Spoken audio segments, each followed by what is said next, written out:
So in this video, we're going to look at a limit of a product of two functions that turns out to be not the product of the individual limits. So here we want to take the limit as x goes to 0 of 1 over x times the tangent of x. And we do have two functions here. 1 over x is a function, and the tangent of x is a function. I'm going to go ahead and rewrite this problem. We're trying to find the limit as x goes to 0 of 1 over x times the tangent of x. And an important tool that we've been using in previous videos is that if we want to take the limit of a product of two functions, we've been taking the product of the individual limits of the two functions. But the key thing that had to be true for us to use this tool is that each of the limits had to exist. This limit needs to exist, and this limit needs to exist. We can't take the product of something that doesn't exist. So if we look at the individual functions that we're working with here, we have the limit as x goes to 0. If we look at the limit as x goes to 0 of the tangent of x, we don't have a problem because the tangent of x is definitely defined on the open interval from negative pi over 2 to pi over 2. You can plug in any angle you want between these two angles. 0 is an element of that interval, so you can, to find the limit as x goes to 0 of the tangent of x, we use theorem 3.2 and take and plug 0 into the tangent function, and the tangent of 0 is 0 from trigonometry. So this limit exists.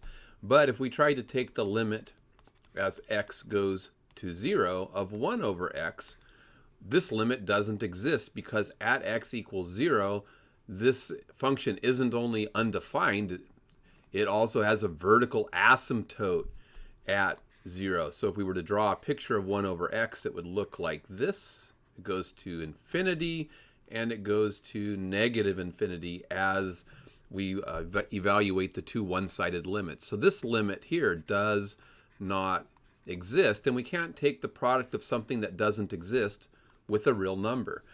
So to evaluate this one, I cannot use this tool, which means I have to try to come up with another strategy. So in this case, what we want to do is recognize from our trigonometric identities that the tangent of x is the same as the sine of x divided by the cosine of x from trigonometry. And then we want to recognize that the order of multiplication doesn't matter, so it's going to be okay to swap the 1 and the sine of x here. So this is the same as the sine of x over the x times the 1 over the cosine of x. The order in which we take these products isn't going to matter.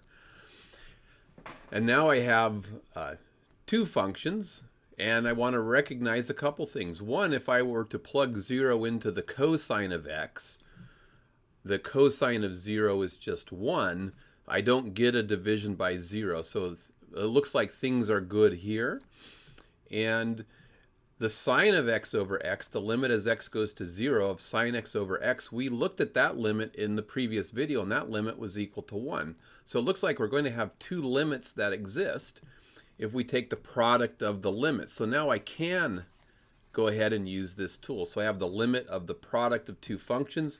I'm going to take a look at the product of the individual limits. So I'm going to take the limit as x goes to 0 of sine x over x times the limit as x goes to 0 of 1 over the cosine of x.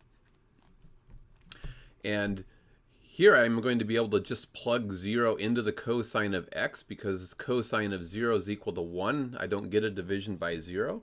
And this limit, by the previous video, the limit as x goes to 0 of sine x over x, we saw graphically that that limit was just equal to 1. So we get 1 times the limit as x goes to 0 of 1 over the cosine of x is going to be 1 over the cosine of 0. But the cosine of 0 is just 1. We get 1 times 1 divided by 1 is just 1. So notice if you had tried to use the original, if we had that's the limit. If we had tried to break this into the product of limits, we would have got limit as x goes to 0 of 1 over x, which doesn't exist, times the limit as x goes to 0 of the tangent of x. And this one we saw here is just equal to 0. So 0 times the limit as x goes to 0 of 1 over x. You'd be tempted to put a 0 here. You say, hey, 0 times anything is equal to 0. But what we have to recognize is we can't actually take this product because this limit right here is a limit that does not exist. So we need to come up with a different strategy to attack this particular limit.